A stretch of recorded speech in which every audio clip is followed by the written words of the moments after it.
Hi, this is Anurag from CMI. So today's Manufacturing and Productivity Committee is bringing such sessions to you since last year, and the response is growing. Today we have another expert with us today, Mr. Surinder Jain. You've already seen the creative where he has been helping a lot of apparel factories, right, from MSMEs to small factories. And today he's going to take us through the process of the issues what we hear. But before we start the session, I'll request Anand Bhai to talk more about the Manufacturing Productivity Committee, what plans he has for this committee for the upcoming year, and then we'll have our speaker. Hello everybody, so nice to see a lot of known faces again today on this rainy day. So today in this Manufacturing Productivity Committee we had called for a lot of opinions from everybody who was there last time. So there were a few things which everybody wanted to speak more about where how we could get the productivity higher. So we had a form filled by everybody, how we could get the cost lower, how the cost could be controlled, and एक और चीज जो सबको परेशान कर रही थी वो थी कि वर्कर्स हम लोग के यहाँ पे होते नहीं है, टाइम पे वर्कर्स होते नहीं है, प्लस काफी लोगों को इंडस्ट्रियल इंजीनियर्स भी हायर करने की थी सबको, जो लास्ट मीटिंग हुआ था ना, right. तो where people wanted to know कि इंडस्ट्रियल इंजीनियर्स हमको भी रखने चाहिए, कहाँ से मिलेंगे, कैसे मिलेंगे. So today we have with us Surinder ji, who's from Wazir Advisors. Surinder ji has been helping set up people factories since decades, and he's one of the most respected names who's worked with almost the best factories in India and abroad. So Shahi export की facilities हो, the maybe 2000 machine factory से लेके 200 machine factory, सब लोगों ने सुरेंद्र जी के पास से ideas लिए हैं. He's guided everybody. So we'll not waste much time because Surinder ji has to fly back before 7 o'clock from here, and we'll hand it over to Surinder ji. First of all, thanks to CMI and management team, and who invited and give this platform to discuss with all of you. And really, I'm glad to see you all. Most of them, first time I know, I have traveled to few factories, maybe 4 or 5 years ago. I don't remember now, but all are new faces. And very quick task is given to me. Time is very short, and that's why I will not take more time. Just I'll give you about Wazir Advisors and about me, 2-3 lines. Wazir Advisor is a management consulting firm, right, who are working with all the corporates, all the brands, from fiber to fashion. We work for strategies, we work for implementation and merger acquisitions, right? When I say merger acquisition, then few factories are maybe Gokul Das, and with some other JVs has been done, some other brands as well. This is the one. We have separate teams for textiles, for retail, for garments, skill development, right? India Skill Project. And I am heading the apparel operations, entire apparel project I handle. About me, I have around 30-year experience into garments. I'm a textile engineer, and I have worked with Arvind Mills to set up the project in Santej in '98. Before that, I worked for Baral Overseas to set up the project in Madhya Pradesh, and I worked around 10 years out of the country. I was in Vietnam as a country head for Epic Designers. If you know the name, Epic is a very famous name in garmenting, which is Hong Kong based NRIs. And then I was in Dhaka as a country head again. And before working consulting, I was heading Pratibha Syntex, if that is very familiar name, I think, as a CEO. And since last 11 years, I am with Wazir as a business director. Yeah, that's one brief. And over last 10, 11 years, I have seen maybe more than 400 factories I visited, maybe small from 50 machine to maybe 3,000 machine in India, because India don't have such big setup. But if I go to abroad, maybe Vietnam, Bangladesh, China, right, then sizes are quite bigger. Yeah, let's come back to our topic, which is more interesting. If any query, anything, I want very interactive session, right? Interactive means if anybody has any question, can raise the question, in between. Or if it's the last you want to keep, it's up to you. We'll keep it in the last. Yes. Perfect. All right. So let me start, and whenever I want to ask something, So I want participation of everybody, right? Yeah. First of all, the topic given is like industry future ready factories actually, right? The industry trends, I am living it. First of all, directly I am going for operational excellence, manufacturing excellence, whatever like different challenges. Lot of questions are given to me, right, from all of you. So let me see what I can reply. I will go through future ready factory manufacturing excellence. Then some studies, case studies we'll discuss. Small operational one, operational case studies, and then we can have some question answer session. Yeah. Let me start like एक इसमें start करते हैं हम थोड़ा सा समझने के लिए. हिंदी कंफर्टेबल है, इंग्लिश कंफर्टेबल है? ओ ग्रेट, नो प्रॉब्लम, बिल्कुल हिंदी में बात करेंगे हम, ठीक है. तो आई थिंक इंटरेक्टिव सेशन का मीनिंग यही है कि जब इंटरेक्शन करते हैं तो कोई क्वेरी आती है तो एटलीस्ट वी कैन अंडरस्टैंड, है ना, थोड़ा समझ में आ जाए वो चीज़. ऐसा ना हो कि समझ में आ नहीं रहा, कुछ चलता ही जा रहा है. वो फिल्म पूरी हो गई, उसके बाद में पूछते हैं कौन था तो पता नहीं क्या था. तो कम फिल्म देख लेंगे, बट उसका मीनिंग आना चाहिए, उसका बेनिफिट होना चाहिए, राइट. जब हम एक बैलेंस शीट बनाते हैं, कोई भी बिजनेस चलाते हैं, किसी भी बिजनेस की, एक बड़ी इसमें सिंपल मैंने रखा है कि लाइक एक रिवेन्यू होता है, right. Some time you get revenue किससे मिलेगा? सेल से मिलेगा, राइट. कोई गारमेंट हम सेल करते हैं, 100 रुपीज़ का है, 200 रुपये का है, 500 रुपये का है, $2 का, $4 का, राइट. तो मोस्ट ऑफ यू आप ज़्यादातर एक्सपोर्ट करते हैं या डोमेस्टिक में है? डोमेस्टिक ज़्यादा, राइट, ठीक है, कोई बात. डोमेस्टिक ब्रांड्स में खुद का ब्रांड भी होगा या फिर ब्रांड सेल काम कर रहे हैं, परफेक्ट, ऑल राइट. तो हम देखते हैं रिवेन्यू में buyer profile, product mix, order to ship, हम कितना शिप कर रहे हैं, राइट. शिपमेंट कितना होगा उतना पैसा मिलेगा. तो वो तो एक फिक्स है. किसी भी बायर के लिए आपने कोई रेट फाइनल किया, नेगोशिएट किया कि मैंने 10,000 पीस का ऑर्डर लिया, 10,000 पीस का इस रेट में ऑर्डर लिया, मेरा रिवेन्यू फिक्स है. आपके हाथ में कुछ नहीं है, वो तो बायर ने जो करना था कर दिया, ऑर्डर आपने लिया. Second point, operational expense. जो फैक्ट्री हम चलाते हैं, ऑपरेशनल एक्सपेंस है.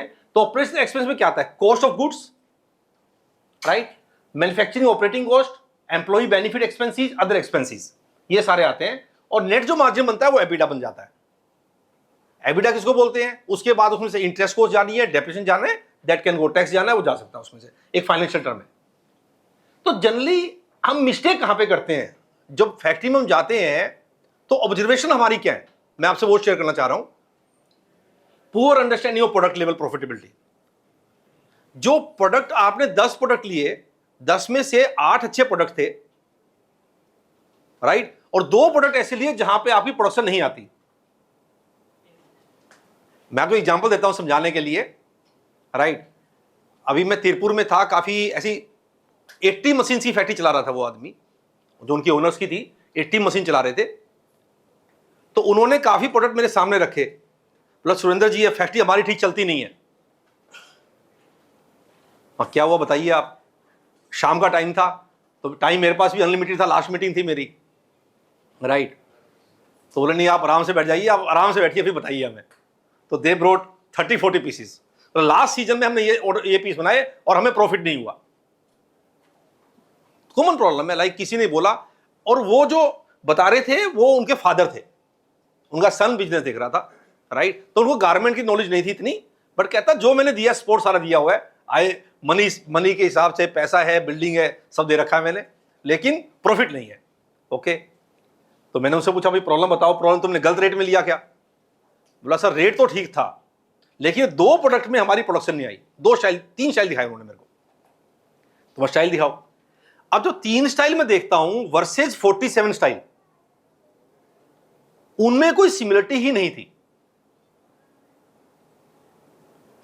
अब उस स्टाइल के अंदर जो मैंने देखा वो सिंपल, वो फैक्ट्री में बेसिक प्रोडक्ट बनाने वाली फैक्ट्री थी. Basic rounded T shirt, basic printing, basic embroidery काम कर दिया, ठीक है. उसके अंदर पैच वर्क था, ट्रायंगल कटिंग थी, कटिंग में टेक्निकल एस्पेक्ट था, स्टिचिंग में टेक्निकल था, और बाहर आउटसोर्सिंग होना था. जो शिपमेंट 30 दिन में जानी थी वो 60 दिन के बाद भी घर में रखी हुई है,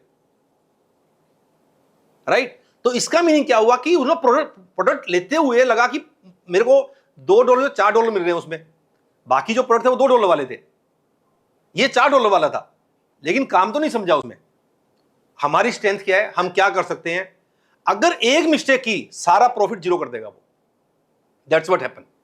तो प्रोडक्ट की आइडेंटिफिकेशन बहुत इंपॉर्टेंट है जब हम ऑर्डर लेते हैं। कई बार हम प्लानिंग को इंपॉर्टेंस देते हैं, हम मार्केटिंग प्लानिंग को जो भी चीज आए वो ले लेते हैं। नहीं, this is the biggest blunder we do, right. आप बाकी बहुत अच्छा काम कर रहे हो, बहुत अच्छी प्रोडक्शन है, 2 ही दिन प्रोडक्ट आपकी सारा खत्म कर देंगे वो। तो that's why this poor understanding of product level profitability, lack of planning, old costing template, sub optimal order to ship. अब आप लोग कितना जरूर मॉनिटर करते होंगे, मैं कितने पीस काटता हूं, कितने पीस शिप करता हूं।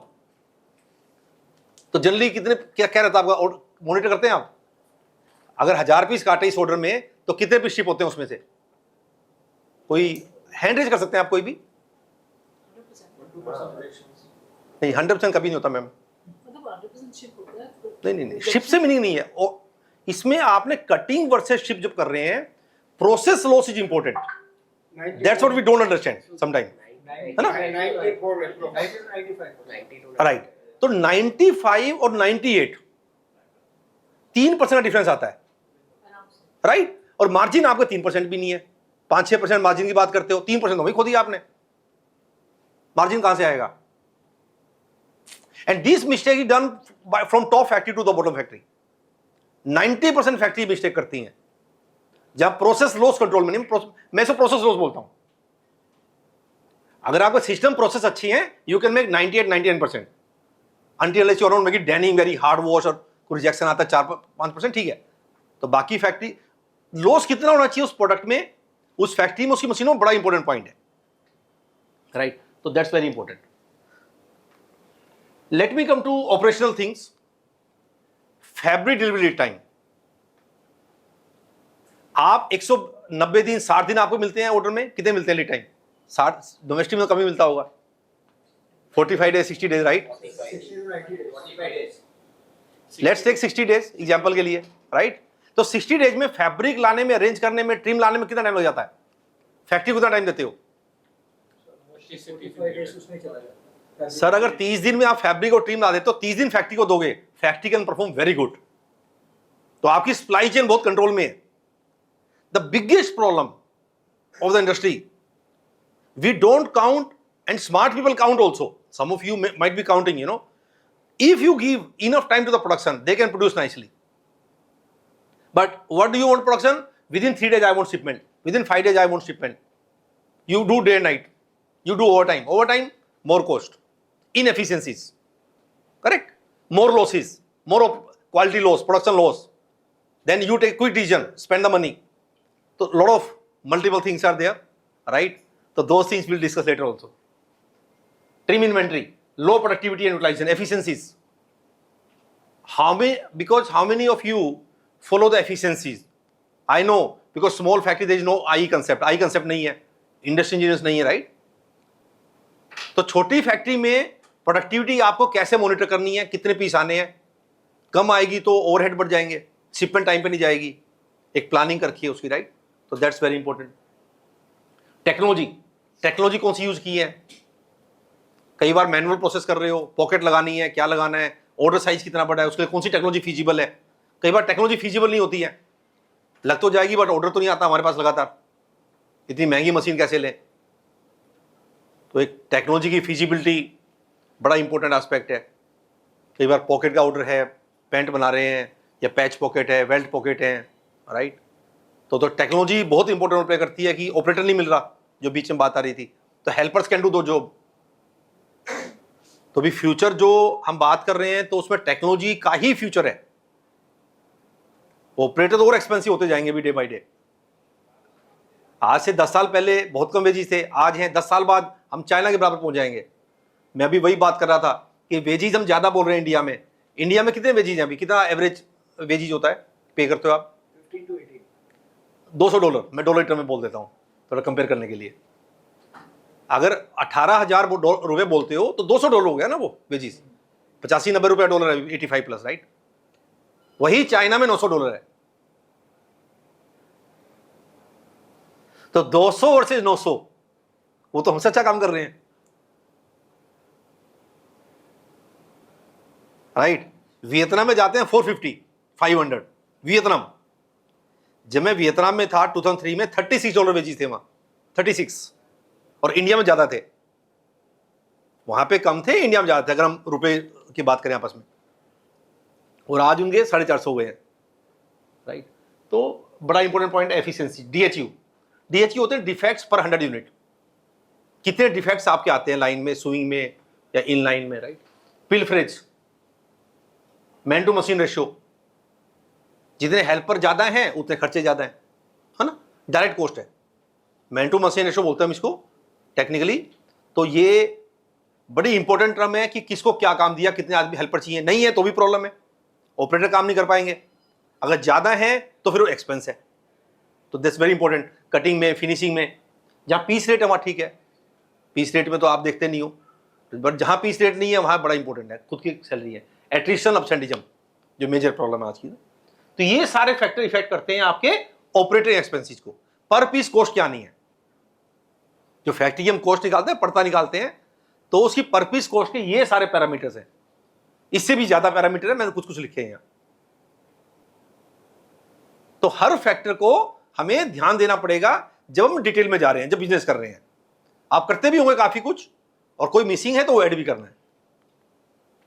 तो इसको जो इंपैक्ट हमने देखा फैक्ट्री में, 6, 7, 8% एबिटा का फर्क आ जाता है। मान लो आज आप एक जनरल रूटीन की बात करें हम, तो आपका 10%, 8%, 9% एबिटा आता होगा, राइट। तो उसमें 6 से 8% मार्जिन सिर्फ इन चीजों का आता है। बाकी डिपेंड करता है product to product, buyer to buyer, बाकी चीज वेरी करती हैं। कुछ बेंचमार्क इंडस्ट्री के जो बड़े वाले उनको ज्यादा एप्लीकेबल हो सकते हैं, जो बड़ी फैक्ट्री हो। साइज क्या है फैक्ट्री की आपके, थोड़ा बताएंगे, मैं उस हिसाब से थोड़ा टेकअप कर सकता हूँ चीजों को। बिगेस्ट फैक्ट्री साइज बता दीजिए, या बट 200 से मशीन ज्यादा किसकी है, 500 से ऊपर कोई, मोर देन 500, कितनी मशीन है सर आपकी? Very good, fantastic. और कोई 300, 200 से ऊपर? आपकी कितनी सर? 500, very nice. 200 की रेंज में कौन है, 200 की रेंज में? Perfect, okay, totally different business, totally different आपका।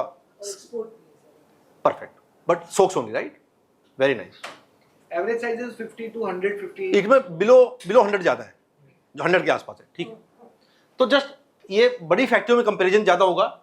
एफिशिएंसी क्या आ रही है, कट टू शिप क्या आ रही है, दीज आर द केपीआईज, हम इसको बोलते हैं की परफॉर्मेंस इंडिकेटर्स, राइट। तो हर बिजनेस के एक की परफॉर्मेंस इंडिकेटर आपके फिक्स होने चाहिए कि कौन से मैं 5 पैरामीटर हर मंथ, हर वीक कंट्रोल करूं कि मेरी कॉस्ट और प्रोडक्शन कंट्रोल हो जाए। वो आपके अपने हो सकते हैं, जैसे मैडम ने कहा भी, लाइक इनकी फैक्ट्री के अपने पैरामीटर हो सकते हैं कि मेरे को मशीन की एफिशिएंसी देखनी है, राइट। और उसमें मिनट्स भी आप निकाल दो, कितने मिनट में क्या सोक्स निकल रही है, राइट, एग्जांपल के लिए। तो उसमें सोक्स आ रही हैं 80%, 90%, कोई डैमेज तो नहीं है, मशीन का कितना ब्रेकडाउन है, ऑपरेटर की शॉर्टेज है, whatever, different parameters can be brought to bring the right efficiency. But garment की एफिशिएंसी सिस्टम अलग है, राइट। आपने तो सुपरवाइजर से लिया, टारगेट क्या होगा आपका, ज्यादा तो यही चलता है 50-100 मशीन में। तो उसको हमेशा कंपेयर करें बायर क्या दे रहा है। सबसे इजी टर्म आपके लिए, बायर ये सीएम दे रहा है मेरे को, उससे कम सीएम में मेरे को ये ऑर्डर बनाना है, ये भी एक पैरामीटर है। और 50-100 मशीन में आपको इंडस्ट्रियल इंजीनियर रखने की आवश्यकता नहीं है, अनटिल अनलेस आप 5-6 लोग मिलकर कहीं कोई काम कर रहे हैं, ग्रुप सिस्टम कर सकते हैं। ऐसा मैंने देखा है कि आप ग्रुप में अगर हैं तो भाई 7-8 लोग रख के एक सिस्टम बना सकते हैं, राइट। उसका बेनिफिट कितना होगा, ट्रेनिंग देनी है, सुपरवाइजर ट्रेनिंग है, वर्कर ट्रेनिंग है, स्किल डेवलपमेंट है, मशीन का आदान प्रदान है, वो एक आपस में एक कंसोर्टियम टाइप बन सकता है। But as a single person, या तो आपका प्रोडक्ट फिक्स होना चाहिए। अगर मेरा प्रोडक्ट फिक्स है फिर तो मैं इंजीनियर कर दूं, मैडम का प्रोडक्ट फिक्स है अब सॉक्स का, राइट। तो product is fix, then you fix the product. मैं तो यही प्रोडक्ट बनाऊंगा, शर्ट ही बनानी है मेरे को, या मेरे को ट्राउजर विद बेल्ट ही बनानी है, या डेनिम की पैंट ही बनानी है मेरे को 5 पॉकेट, तो आप कर सकते हो। फिर तो प्रोडक्ट फिक्स है, टेक्नोलॉजी लो, और payback will come with in 2 year 3 year. Her machine का पेबैक होना चाहिए 2 साल, 3 साल, 4 साल, जो भी आप लगाते हो। उस मशीन को फ्री करना है हमें, चाहे फिर वो 2 लाख की मशीन हो, चाहे 2 करोड़ की लो, कोई टेंशन नहीं है, एज पर योर कैपेसिटी। लेकिन मशीन का अगर पेबैक आप 0 कर देते हो तो यू आर विनर। तो कोई सस्ती महंगी नहीं है फिर चीज, आप सब बिजनेसमैन हो, मशीन का पेबैक निकालना आना चाहिए फिर तो। ये प्रोडक्ट लेके मेरे को 2 से 3 साल में इसको जीरो करना है। अब मान लो आप डेनिम बना रहे हो, 50 मशीन लगाई, without patch pocket automatic machine, हो सकता है कि आपकी डेनिम की प्रोडक्टिविटी ना आए। तो डेनिम की 2-3 ऑटोमेशन लगा दी आपने, आपकी प्रोडक्शन 1.5 गुना हो सकती है, राइट। आपके 50 की 100 मशीन, 200 मशीन की, आपका तो पेबैक 1 साल में आ जाएगा, राइट। ऐसे वेल्ट पॉकेट बना रहे हैं आप, कट वाली पॉकेट बोलते हैं ना, कट पॉकेट या वेल्ट पॉकेट बोलते हैं आप। तो वेल्ट पॉकेट की मशीन है, कारीगर मिलता नहीं है, स्किल है नहीं वो मार्केट में, उस कारण से प्रोडक्शन नहीं आता मेरा। तो आप एक मशीन लगा दो तो आपकी हो सकता है प्रोडक्शन भी आएगी, सारी चीजें आएंगी, आप फ्री हो गए उससे। तो थोड़ा सा वो सोच सकते हो कि कौन सा 1-2 ऑटोमेशन में लगाऊं कि मेरी वर्कर की स्किल कम हो जाए, रिक्वायरमेंट। इसको हम बोलते हैं इंग्लिश में D skilling of operation. Operation की डी स्किलिंग कर देना, वो स्किल ही नहीं चाहिए हमें। Future is lying with D skilling. जितने बड़े ग्रुप हैं, बड़ी चीजें हैं, सब डी स्किलिंग में जा रहे हैं अभी, क्योंकि आगे लेबर की शॉर्टेज होनी है, स्किल है, चली जाएगी लेबर, महंगी हो जाएगी और उनको मेंटेन भी रखना है। तो D skilling of labour, training of labour is very important. Efficiency बढ़ती जाएंगी, प्रॉफिट बढ़ता जाएगा आपका, बड़ी नॉर्मल टर्म है। इसमें देखिए 8% था एबिटा, उससे 17% है, सिर्फ एफिशिएंसी चेंज होने से। तो एफिशिएंसी डायरेक्टली प्रोपोर्शनल है आपके प्रॉफिट के। इसमें कोई मार्केटिंग कुछ नहीं है। एफिशिएंसी बढ़ेगी आपकी, प्रोडक्शन ज्यादा आएगी, आपके उतने ओवरहेड, आपके खर्चे सारे डाइल्यूट हो कम हो जाएंगे, है ना। प्रोडक्शन नहीं आएगी तो फिर आपके खर्चे निकलेंगे नहीं, आप रूटीन में देखते ही हो। एक ये पॉइंट है, काफी कुछ आपसे रिलेटेड नहीं भी है और है भी, कि स्केल, आपका जो स्केल है वो ठीक है या उसको बड़ा करने से बेनिफिट ज्यादा होगा।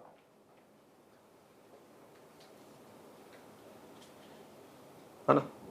मान लो आज आप 100 मशीन चलाते हो तो 100 मशीन में इतना मेरा खर्चा आता है, ओवरहेड आता है। जैसे आपने ओवरहेड का बीच में पॉइंट बोला, 200 कर दूंगा तो ओवरहेड मेरा डाइल्यूट हो जाएगा। मेरी कॉस्ट मान लो 1 लाख रुपए है, अब 100 मशीनों में है मेरी कॉस्ट, तो मेरी कॉस्ट कितनी पर पीस कितनी हुई वो निकाल लो। अगर मैं 200 कर दूं, डबल कर दूं, तो मेरी कॉस्ट आधी हो गई पर पीस, है ना। तो ये जो इसमें बेनिफिट दिखाए मैंने यहाँ पे 5-6 बेनिफिट, कि बिजनेस को बड़ा करने से बेनिफिट क्या होंगे। और जो 500 मशीन में डेफिनेटली आप लोगों को तो और अभी बड़ा करना पड़ेगा, बिकॉज जितना भी आप साइज को ऑप्टिमाइज करेंगे तो उतनी ही आपकी पर यूनिट कॉस्ट कम होगी मैन्युफैक्चरिंग। सबसे बड़ी चीज, लार्जर बायर आ सकते हैं आपके पास।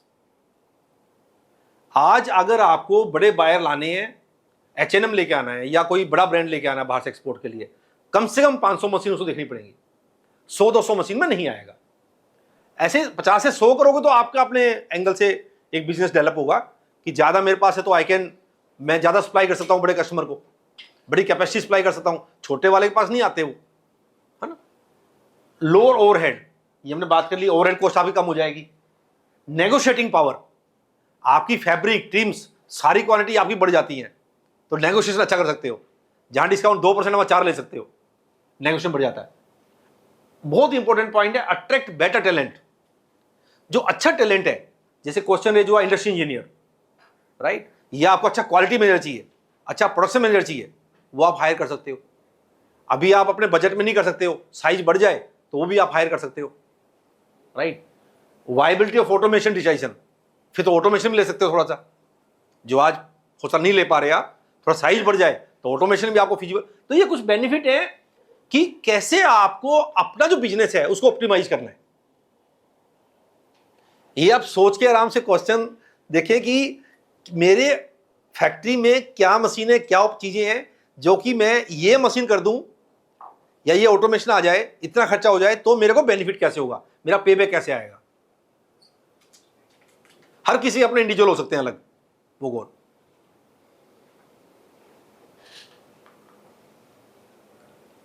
बड़ी स्टैंडर्ड चीजें हैं जो बायर की डिमांड है। बायर कहता है कि लीड टाइम कम कर दो, है ना, पहले 120 दिन देता था, फिर 90 दिन देता है, फिर 60 दिन देता है। तो बायर तो कहता है प्रतिदिन मेरा लीड टाइम कम करो, डिलीवरी मेरा ऑन टाइम चाहिए, ऑन टाइम शिपमेंट चाहिए, नहीं तो पेनल्टी हो जाएगी। एक दिन लेट होगा तो ये पेनल्टी है, महीना 10 दिन लेट होगा पेनल्टी ये है, फिर then I will reject, cancel the shipment, shipment ही कैंसिल हो जाएगी। तो लेट शिपमेंट लेता नहीं, ऑन टाइम चाहिए। ऑप्टिमम क्वालिटी सही होनी चाहिए, कॉस्टिंग आपकी ठीक होनी चाहिए, राइट। फ्लेक्सिबिलिटी मैन्युफैक्चरिंग की, छोटे साइज भी आएंगे, बड़े साइज भी ऑर्डर आएंगे। आपको 1000 पीसी बनाने पड़ते हैं, कई बार आपको 10,000 पीसी बनाने पड़ते हैं।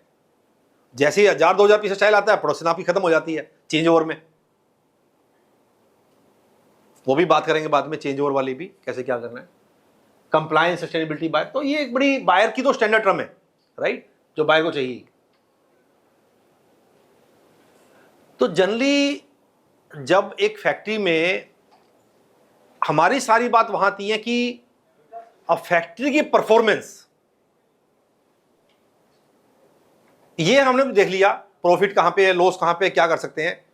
फैक्ट्री की परफॉर्मेंस किस पे डिपेंड करती है, कुछ वो पैरामीटर लेके आ रहा हूं मैं भी। तो फैक्ट्री में जब हम देखते हैं तो ये 6-7 पॉइंट हमें हाईलाइट होते हैं कि कहीं कहीं मिस्टेक मिल जाती है हमें, जिसको हम रीइंजीनियरिंग बोलते हैं, राइट, जिसको बोलते हैं ना प्रोडक्शन रीइंजीनियरिंग, ऑपरेशन रीइंजीनियरिंग। तो उसमें होता क्या है, सबसे इंपॉर्टेंट पहला था लेआउट, फैक्ट्री लेआउट।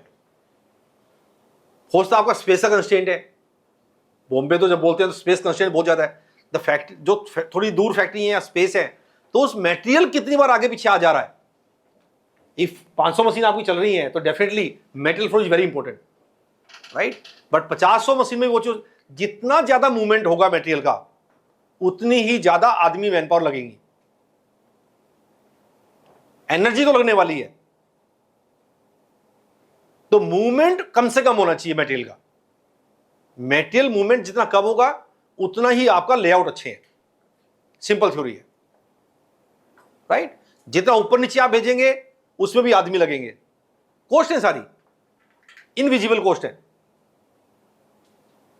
जितना मटेरियल आप ऊपर नीचे आगे पीछे भेज रहे हैं तो उतनी ही आपकी इनएफिशिएंसीज बिल्टअप है बीच में। Poor internal planning and communication. Planning क्या होती है कि मेरा पहला स्टाइल ये, दूसरा ये, तीसरा ये। जब नया स्टाइल आता है उसी प्लानिंग में कैसे करता हूं। एक लैंग्वेज हम यूज करते हैं पीसीडी, प्लान कट डेट। तो पीसीडी का सिस्टम आप फॉलो कर सकते हो कि किसी भी स्टाइल को काटने के लिए आप सारे काम करते हो, आप प्रैक्टिकली एक्चुअल तो प्रोसेस कर ही रहे हो आप।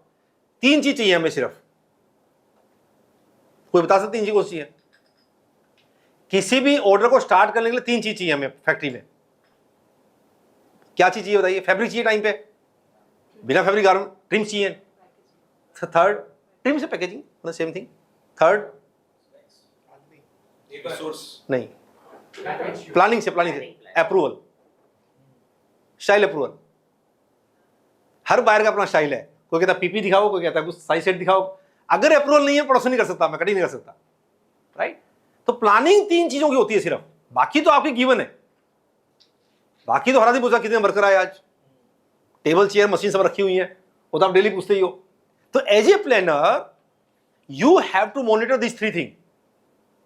आपका फैब्रिक कब इन हाउस आ रहा है, when it is getting approved, trim सारी कब आ रही है, और आपका अप्रूवल कब आ रहा है जो मार्केटिंग से मर्चेंडाइजिंग से चाहिए हमें।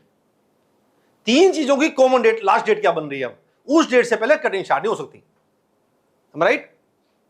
वो जो प्लानिंग है कितनी डिटेल में करनी है ताकि मेरी कभी भी फैक्ट्री बंद ना हो। 7 दिन पहले मेरे को चाहिए या 5 दिन पहले मेरे को चाहिए ताकि कोई मिस्टेक हो तो मैं ठीक कर लूं उसको। अप्रूवल का मतलब ये नहीं है कि मेरा आज ओके ही होगा, रिजेक्ट भी हो सकता है। आज मैंने सैंपल दिया, वो रिजेक्ट भी हो सकता है। फैब्रिक आया, फैब्रिक खराब भी हो सकता है, राइट। तो वो जो फ्लेक्सिबिलिटी बिल्टअप करनी है, उस कारण से 5-5 दिन, 3-3 दिन, 10-10 दिन फैक्ट्रियां, लाइनें बंद हो जाती हैं। अब आप अपना रिव्यू कर सकते हैं कि लास्ट 6 महीने में, 1 साल में हुआ नहीं हुआ, कितना हुआ। जितना भी हुआ उतने % आपका बिजनेस खत्म। बिजनेस के अलावा फिक्स कॉस्ट आपकी फिक्स कॉस्ट है और कमाई आपकी 0 हो गई, अर्निंग 0 हो गई, तो वो लॉस में कन्वर्ट हो गया। Quality control system and process.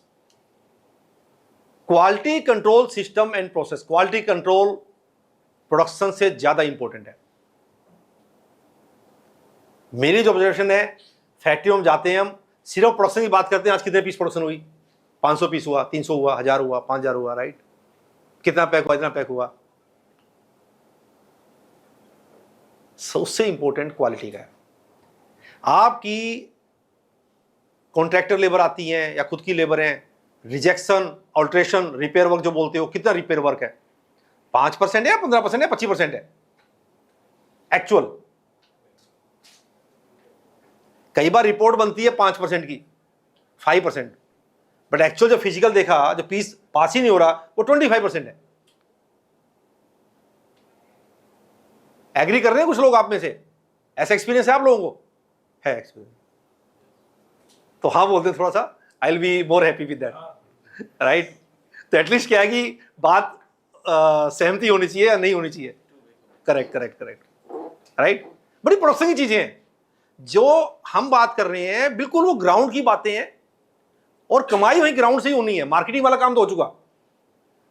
Operational की जब हम बात करते हैं, ऑपरेशन तो ग्राउंड पे ही है, वर्करों के साथ ही है, वर्करों के ऊपर सुपरवाइजर है, क्यूसी है, क्यूए है, राइट। तो जो वो कर रहे हैं, कमाई वहीं से होनी है, लॉस भी वहीं पे होना है। वहां कितना मॉनिटरिंग करनी है वो सोचना है हमें। तो अगर उनकी मॉनिटरिंग मत करो, हम तो ऑफिस में आएंगे, ऑफिस चले जाएंगे, तो फिर मंथ एंड में भी ऐसे ही होगा, साल के आखिरी में भी ऐसे ही होगा। तो जो रियल पैसा है, रियल जो प्रॉफिट है, गारमेंट बोलते हैं बड़ा ही हाई प्रॉफिटेबल वेंचर है। तो गारमेंट हाई प्रॉफिटेबल वेंचर है जब ग्राउंड कंट्रोल में है। फैब्रिक मेरा कंजप्शन होना, कितना कंज्यूम हुआ, कितना नहीं होना चाहिए था, राइट। इवन मैंने तो देखा काफी फैक्ट्रियों में आज के टाइम में भी प्लोटर नहीं है। प्लोटर समझते हैं आप लोग सभी? समझते हैं प्लोटर किसको बोलते हैं? बोलते थोड़ा सबसे बोलते हैं, हाँ, है ना। कैड के बाद प्लोटर बनाते हैं। तो वो मैं फैक्ट्री में जाता हूं, वहां मैनुअल मार्किंग करते हैं हाथ से, राइट।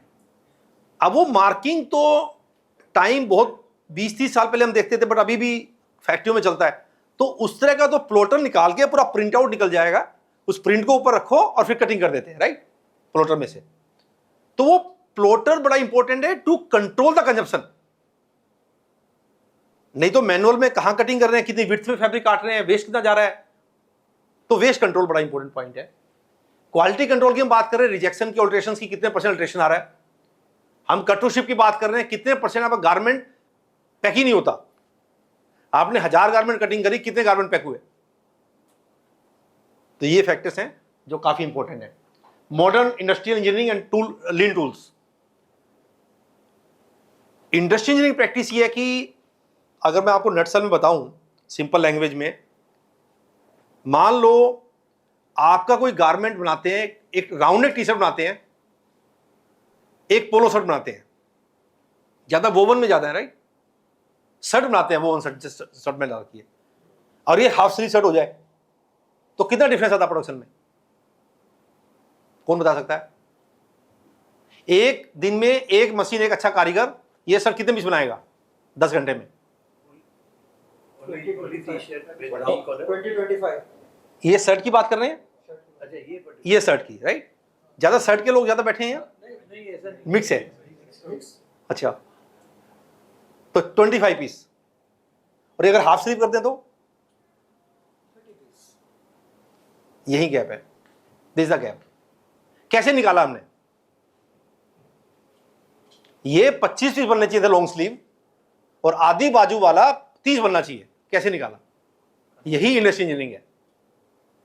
आप बताइए सर, कुछ बोल रहे हैं आप? नहीं मतलब अंदाज मारा जो नहीं नहीं भाई, अंदाज ही गलत है ना, अंदाज ही गलत है, आप इंजीनियर बन गए। अंदाज ही गलत है ना। क्योंकि थोड़ा सा मैं 2 मिनट समझा देता हूं आपको, कि ज्यादा टाइम तो नहीं लूंगा मैं उसमें। निकालते कैसे हैं इसका, कि आप भी निकाल सकते हो, थोड़ी सी मेहनत करनी पड़ेगी आपको। कारीगर सिल रहा है, सिलाई कर रहा है, आपको 2-3 गारमेंट देखना है कि ऑपरेशन वो क्या काम कर रहा है, कितना टाइम लगा रहा है। अच्छा कारीगर जो भी बैठा है उसका टाइम ले लो आप। उसने बाजू लगाई, सोल्जर लगाया, फंदा लगा दिया, फिर बाजू लगा दी, साइड सीम कर दी, कफ बना दिया, कफ लगा दिया, पॉकेट लगा दी, राइट, प्लेकेट बना दी, व्हाटएवर। आप सारे ऑपरेशन देखते रहो। अगर ये ऑपरेशन नहीं करा, यहीं पे मैंने आधी बाजू कर दी, तो कितना काम कम हुआ? देखने में आसान लगता है, मेन तो ये कम हो गया। हाँ एक मिनट, कुछ किसी ने बोला सिर्फ कफ कफ नहीं लगा ना, आपने बोला कफ नहीं लगा, और क्या नहीं लगा? Sleeve and. अब ये स्लीव में एक तो ये पूरा बना हुआ है प्लेकेट टाइप में, एक वो फोल्डर से लगा देते हैं, दोनों में डिफरेंस बहुत ज्यादा है, राइट। अगर ये स्लीव बना रखी है, ये कफ नहीं लगाया, 2 बटन लग गए, 2 काज हट गए, स्लीव लेंथ 1/3 रह गई, टेक्निकली आपका 30% काम कम हो गया। अब गारमेंट में काउंट करें तो आप 27 to 30% वर्क इज रिड्यूस्ड। ये आप भी कर सकते हो। इंडस्ट्री इंजीनियर को भगवान से मिलकर थोड़े आए हैं कि वो कुछ और ही सीख के आए हैं। वो मेहनत करनी पड़ती है ना, फ्लोर पे खड़े होकर थोड़ा सा टाइमिंग नोट करनी है। जो राइट काम कर रहा है आदमी, जो राइट ऑपरेटर है, उसकी टाइमिंग नोट कर लो बस आप। मशीन ठीक काम कर रहा है, ऑपरेटर ठीक है, वो उसकी टाइमिंग नोट कर लो आप। प्लस माइनस 10%, 90% आप ठीक मिलोगे। ये मेरा एक्सपीरियंस है, ठीक है ना। तो टाइमिंग थोड़ा लोगे तो उससे क्या प्रेशर आएगा और टारगेट पता लगेगा, टारगेट कैसे। अब आज हम बायर से लेते हो, बायर तो पूरा रेट डिफरेंस कर देता है, या फिर ऑर्डर क्वांटिटी बहुत बड़ी कर देगा, कम ज्यादा होगा, वो अलग इंपैक्ट हो जाएगा ऑर्डर क्वांटिटी का ना। तो ये एक बड़ा इंपॉर्टेंट फैक्टर है। लैक ऑफ ट्रेनिंग, अनअवेलेबिलिटी और डिले ऑफ इंफॉर्मेशन, रिपोर्ट नहीं पता होती, गलती कहाँ है ठीक कहाँ है। ऑटोमेशन का लेवल एक थोड़ा सा पॉइंट है। जनरली हमें मिस्टेक मिलती है, इन सबसे कोई एग्री नहीं कर रहा, ऐसा कोई है जो कहता नहीं ये नहीं मिलती प्रॉब्लम?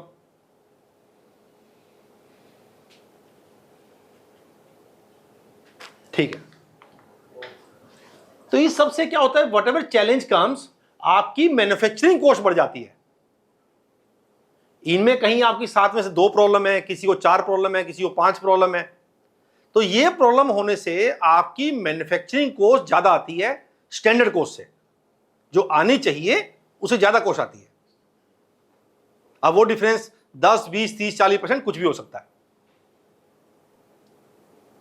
ना। किसी भी फैक्टर पर डिपेंड करेगा, फैक्टर कौन सा, क्या क्या इंपैक्ट है उसका, बट कॉस्ट में डिफरेंस आएगा।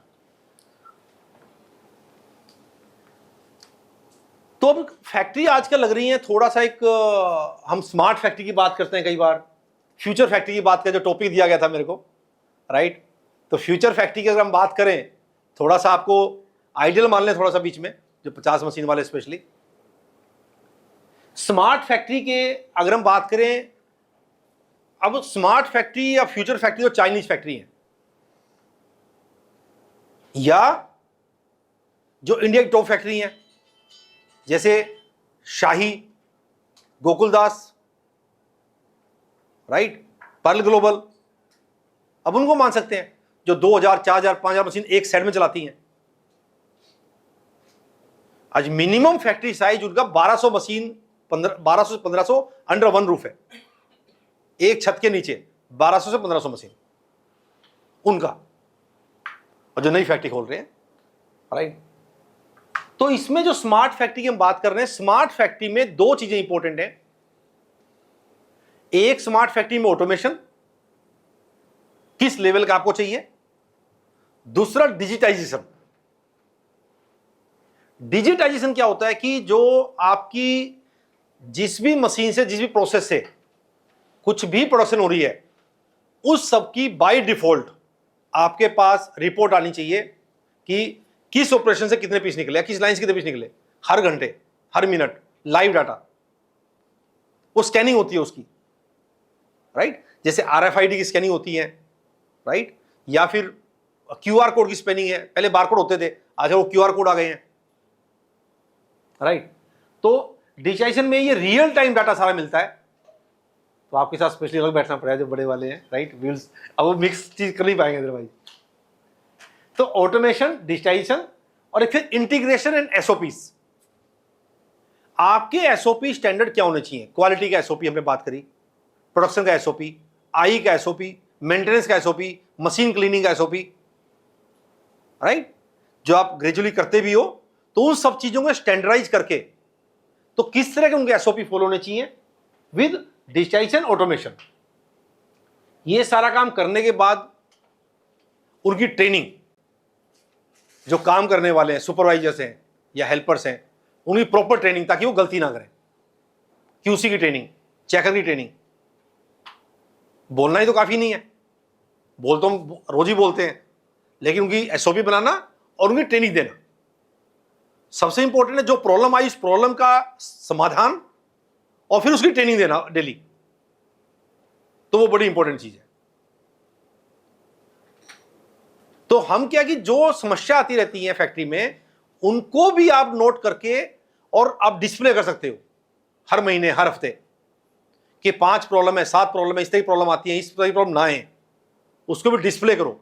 जो दिखता है चीज में वो उसका एक्शन होता है।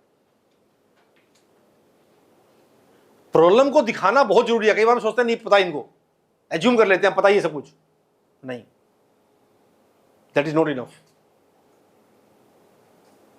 डेली दिखाना, मीटिंग करना, अवेयरनेस देना, राइट, ये बड़ा इंपॉर्टेंट है एज ए ह्यूमन साइकोलॉजी।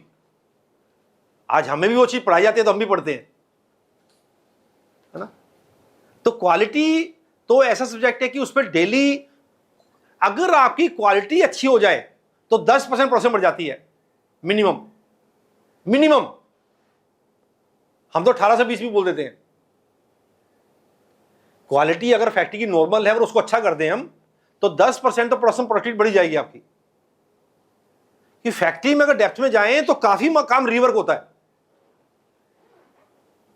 कोई पीस कटिंग में जा रहा है, कोई स्विंग में पीस आ रहा है, किसी में स्किप स्टिच आ गया, ब्रोकन स्टिच आ गया, कोई धागा उतर गया, कोई मशीन में प्रॉब्लम आ गई कुछ, राइट। तो प्रॉब्लम आती रहती है मशीनों में। गारमेंट का मैनुअल काम है, सारे मैन ओरिएंटेड है, कोई टेक्सटाइल तो है नहीं है। तो जो मैनुअल काम है, तो मैनुअल काम में एरर भी होती है, मिस्टेक भी होती है। अब उनकी कंट्रोल और अवेयरनेस बहुत इंपॉर्टेंट है। तो जितना फोकस किया जाए क्वालिटी के ऊपर, उतनी ही आपकी प्रोडक्शन भी बढ़ेगी। ये आप थंब रूल मांगे चलें। तो जिस फैक्ट्री में क्वालिटी सेट नहीं होती, बार बार क्वालिटी की प्रॉब्लम आती है, उस फैक्ट्री में प्रोडक्शन भी अच्छी नहीं आती। ऐसा मैंने देखा है। और कोई बायर भी, क्लाइंट भी और आप भी, कोई भी खुश नहीं होता जहां क्वालिटी सेट नहीं है।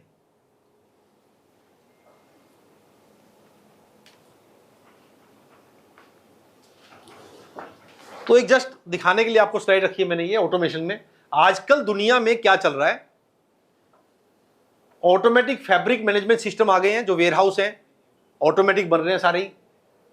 ट्रांसपोर्टेशन फैब्रिक का बिना आदमी का होता है, मतलब रैक से फैब्रिक अपने आप कटिंग में, कटिंग से अपने आप आगे टेबल पे चला जाता है।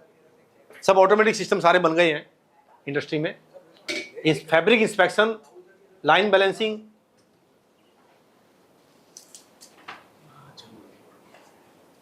आपका इसमें प्रोडक्शन में ऑटोमेशन हमने कुछ बात की, राइट। डिजिटाइजेशन, एआई, ये सब फ्यूचर की फैक्ट्री की हम बात करते हैं, जो फ्यूचर वर्ड था। तो फ्यूचर से तो बहुत दूर है, जो बड़ी फैक्ट्री है, बड़े सेटअप हैं, उनके लिए चलेंगे ये फ्यूचर।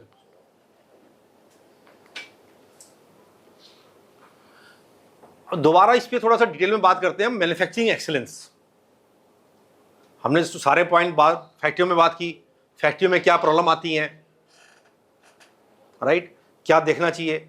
तो मैन्युफैक्चरिंग एक्सीलेंस के जो पिलर्स हैं, मेन 3 पिलर हैं।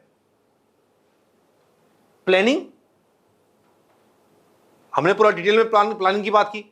लाइन वाइज प्लानिंग है, फैब्रिक की प्लानिंग है, फैब्रिक ट्रिम्स अप्रूवल, 3 चीजें मिलकर बनती है पीसीडी, हमारी कटिंग स्टार्ट होती है, तीनों की प्लानिंग, राइट। और फिर प्लानिंग आपकी 2 लाइन चल रही है, 4 लाइन चल रही है, मशीनों की प्लानिंग है, ऑपरेटर की प्लानिंग है, स्किल की प्लानिंग। काफी बार केस क्या आते हैं कि आज हमारा स्टाइल, मान लो आप निट्स के प्रोडक्ट बना रहे हो, राउंड नेक से पोलो नेक के ऑर्डर ले लिया आपने, राइट? तो क्या डिफरेंस, क्या दिक्कत आएगी?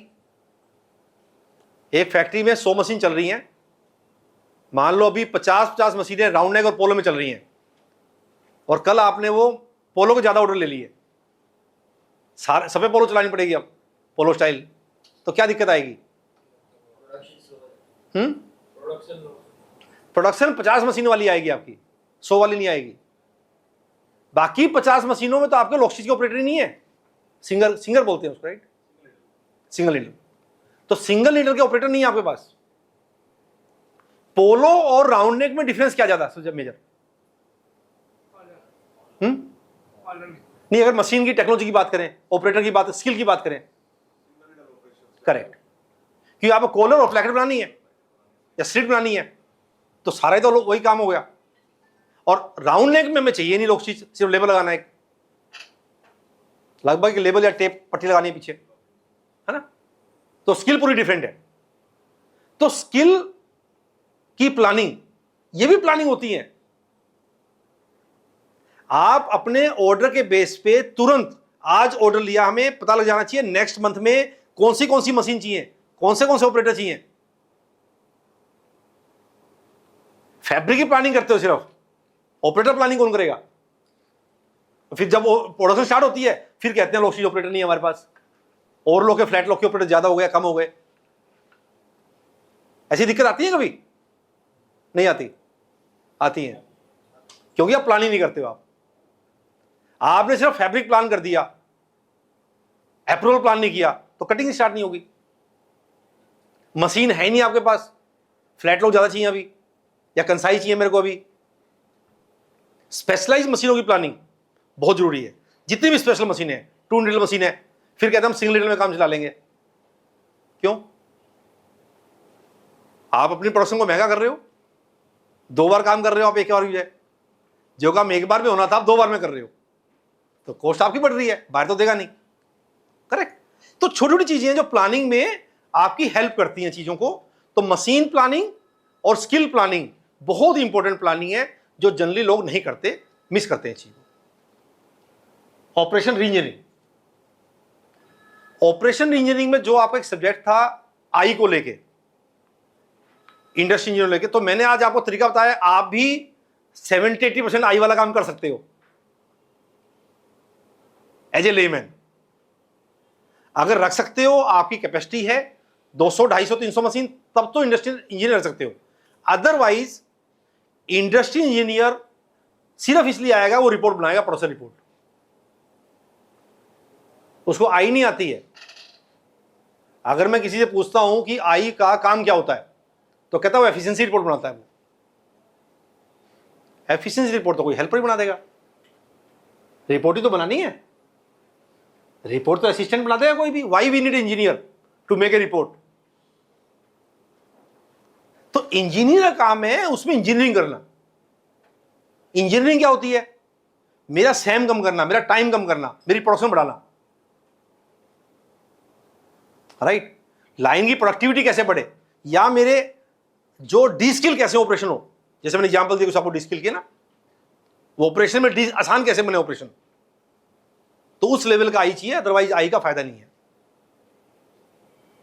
आई का तो तभी फायदा है जब वो मेरी लाइन की प्रोडक्शन और इजी कर दे, अदरवाइज वो रिपोर्ट मेकिंग पर्सन है वो। अब आपको रिपोर्ट बनानी है तो रिपोर्ट बनाने के काफी तरीके हैं।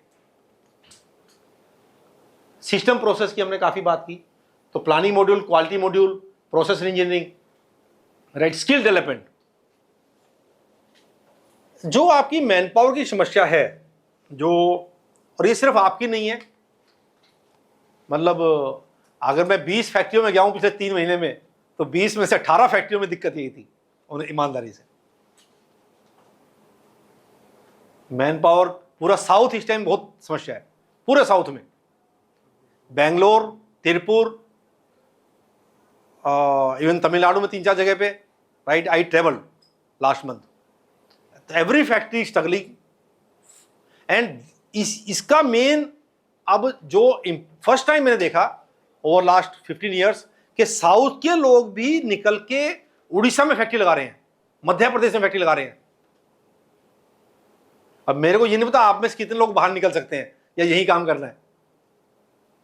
मैन्युफैक्चरिंग तो मैन्युफैक्चरिंग तरीके से होगी, हाँ, या ये लिमिटेड काम है, हमें यही काम करना है, फिर तो आप जो काम कर रहे हैं वो करते नहीं आप, है ना, उसको एक्सलेंट करते रहें। अगर ग्रोथ देनी है, एक मास स्केल पे आगे बढ़ना है, तो मास स्केल के लिए थोड़ा सा बाहर जाना पड़ेगा।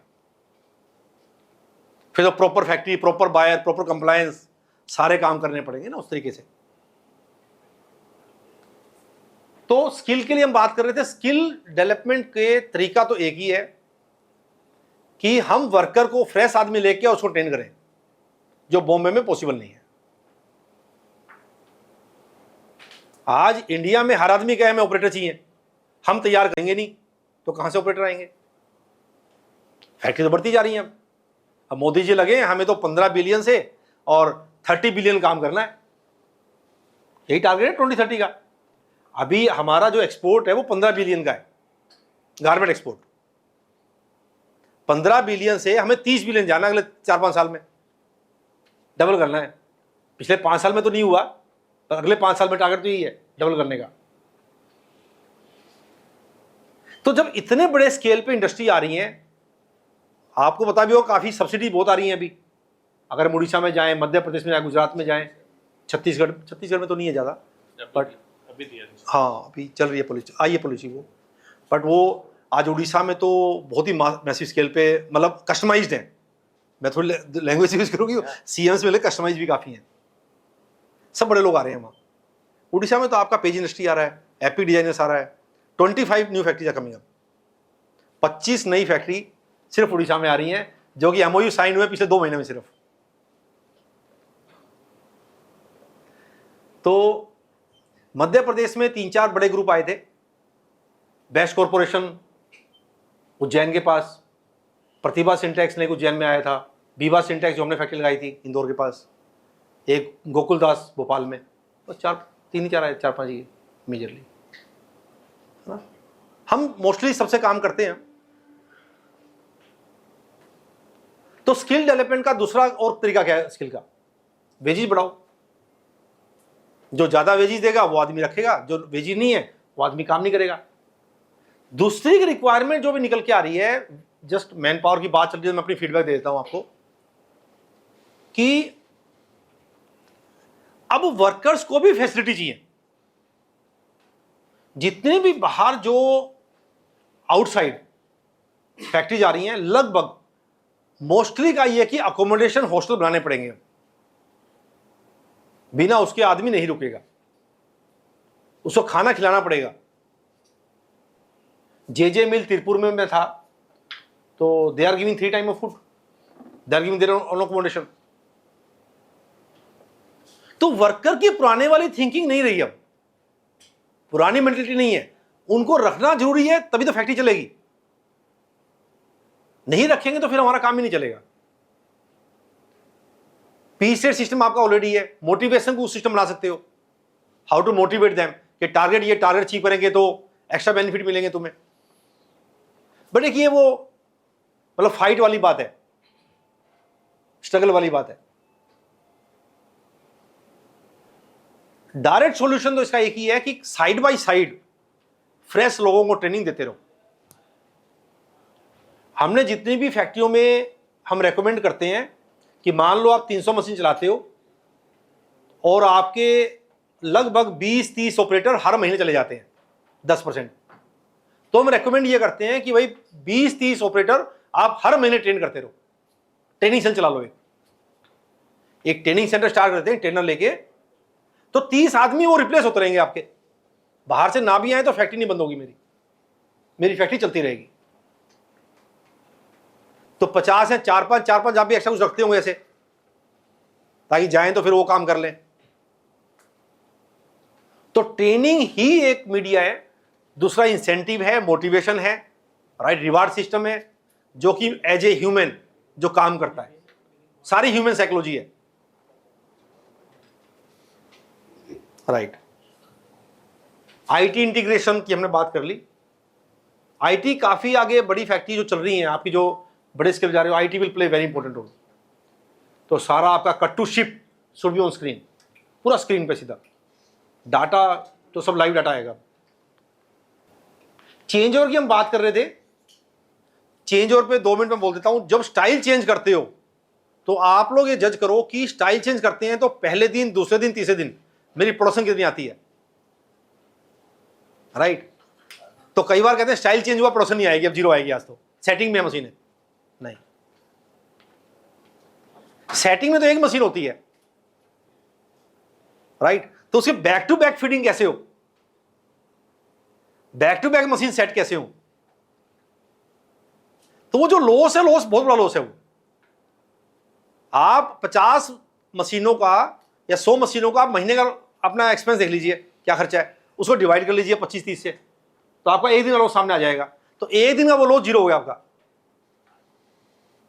अगर जीरो प्रोडक्शन आती है 50 मशीनों की तो जीरो हो गया वो अर्निंग, खर्चा खर्चा ही है, राइट? तो चेंज ओवर में एक टीम बनाते हैं बड़ी फैक्ट्रियों में, जो मोर देन 200 मशीन है, उनको हम रेकमेंड कर सकते हैं, they can make QCO team, quick change over team.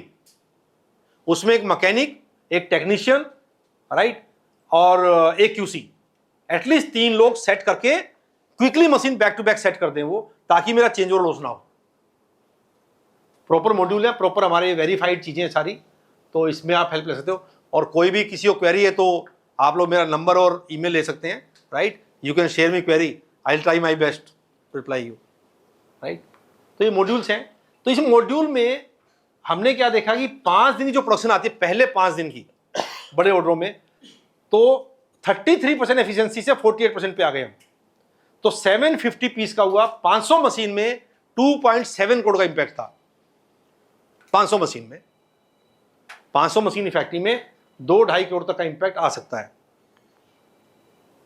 ऐसे क्वालिटी की जो हम बात कर रहे थे, क्वालिटी में 2%, ये 750 मशीन फैक्ट्री थी जो हमने साउथ में काम किया था, तो 2%, 2.25 लाख पीस बोलते थे वहां महीने के, 2.25 लाख पीस, तो 2% हमने रिजेक्शन कम किया वहां। 2% रिजेक्शन कम होने से 2 करोड़ की सेविंग थी। तो क्वालिटी का बहुत बड़ा रोल है, क्वालिटी का, चेंज ओवर का, प्रोडक्टिविटी का, यही ऑपरेशन एक्सीलेंस है। जितनी डेप्थ में जाएंगे, प्रॉब्लम आएंगी, क्वेरी आएंगी, उसका समाधान होगा, राइट? समाधान ही हो, क्वेश्चन माइंड में रहेगा तो क्वेश्चन आप पूछोगे बार बार ना किसी से। तो फर्स्ट 2 आवर्स की प्रोडक्शन आप करते हैं मॉनिटर, फर्स्ट आवर की प्रोडक्शन सबसे क्रिटिकल प्रोडक्शन यूनिट के फर्स्ट आवर सेकंड आवर है गारमेंट में। हम लास्ट में प्रोडक्शन देते कितनी आती है ना, कि आज की प्रोडक्शन 500 पीस आ गई, वी आर हैप्पी, नहीं। फर्स्ट आवर सेकंड आवर में क्या देते हो? बड़ी असेंबली सिस्टम में ज्यादा कामयाब है, जहां असेंबली होती है वहां ज्यादा सक्सेसफुल है। पीस रेट में कारीगर निकालता ही नहीं, पीस रेट में इकट्ठा निकालता है वो ना, बट असेंबली का मैंडेटरी सिस्टम है ये, जैसे आपकी मशीनों का मैंडेटरी सिस्टम है ये। For you every hour piece have to come, if hour is gone production is gone, बड़ा सिंपल कंसेप्ट है। Anyway I think this is already, time is also over, right? So thank you very much. Now if any query, any question, right, I'm here to discuss. This whole PPT ना आप दे दोगे ना, तो हम लोग जितने लोग आए हैं ना, इन सबको हम लोग मेल कर देंगे। आपके पास ही सर? हाँ, इस तो वीडियो आपका एड्रेस, कांटेक्ट डिटेल्स भी दे देंगे। हाँ, ये है मेरा इसमें लास्ट में। हाँ, तो सुरेंद्र जी विल बी वेरी हैप्पी। अगर किसी के पास कोई भी क्वेश्चंस है ना, तो प्लीज भेजिए, ये भी मोर देन हैप्पी। मतलब यस, ये आप सुबह फ्री भी थे, ये फैक्ट्रीज अगर विजिट, मैं तो बोल रहा था, मैंने बोला कि आज सुबह तो फैक्ट्री या कोई डिस्कशन, कोई मीटिंग करनी है तो आई कैन डू इट। हाँ, तो अगर आज यहाँ पे अगर इनका लेट हुआ ना, फ्लाइट कैंसिल हो गई, तो शायद ये कल किसी की फैक्ट्री कर सकते हैं। तो जल्दी जाने मत देना, इतने क्वेश्चंस पूछना अभी कि ये फ्लाइट इनकी चली जाए। नहीं, क्वेश्चन तो बहुत पूछ सकते हैं, 50 क्वेश्चन हो जाएंगे, तो 2-4 क्वेश्चन आप पूछ सकते हैं जो रिलेवेंट है, which can be helpful to everybody. So we have 20 minutes for question and answers, है ना? Right. तो 20 minutes में अपन will Correct. house open for questions. Please. How to reduce in-process damage defects and losses, which you said, if you are producing, you are cutting 1000 pieces, how to minimize it? सबसे important, how to minimise से पहले आपकी problem क्या है, damage क्या आ रहा है, right? आज फैक्ट्री में गारमेंट आप बना रहे हैं, हैंडलिंग की वजह से इशू है, मशीन की वजह से इशू है, उसको हम बोलते हैं रूट कोज एनालिसिस, RCA, राइट? क्वालिटी की अब थ्योरी कितनी पड़ी है आप लोगों को पता नहीं, सिक्स सिग्मा और आरसी कितना पढ़ा आपने? आप थ्योरी पढ़िए इस चीज़ को, बड़ा इंटरेस्टिंग चीज़ है। आप नेट में जाओ, गूगल में जाओ, क्वालिटी के बारे में पढ़ो, तो रूट कोज एनालिसिस आप क्या होता है, डेप्थ में गए उसमें, ये होल आ रहे हैं फैब्रिक में, या नीडल के डैमेज आ रहे हैं, या स्टेन मार्क आ रहे हैं, कहां से प्रॉब्लम आ रही है, वो सोर्स क्या है उसका, सोर्स में जाके आप एक्शन लो और उसका मैनुअल बनाओ। ऐसे 3-4 सर्कल कर लोगे, वही प्रॉब्लम बार बार आती रहती है लाइफ में, नई प्रॉब्लम बहुत कम आती है। बेसिक प्रॉब्लम तो वही आती है, स्टेन आता है। तो स्टेन क्यों आता है? चलो मैं आपकी बात लेता हूं, स्टेन गारंटी बताओ, मैंने तो बहुत किए हैं, आप बताओ। कोई भी बोल सकता है, not only he, anybody can speak. Stain किस इस कारण से आते हैं? मशीन ऑयल, मशीन ऑयल बोलिए आप, machine oil right term. Next बोलिए। pieces falling on the floor. Very good, pieces falling on the ground, जो कोई कंट्रोल नहीं करता, छोटी फैक्ट्रियों में, छोटी फैक्ट्रियों में, बड़ी में तो कंप्लायंस होता है, मिस हैंडलिंग होती है। मिस हैंडलिंग होती है, करेक्ट।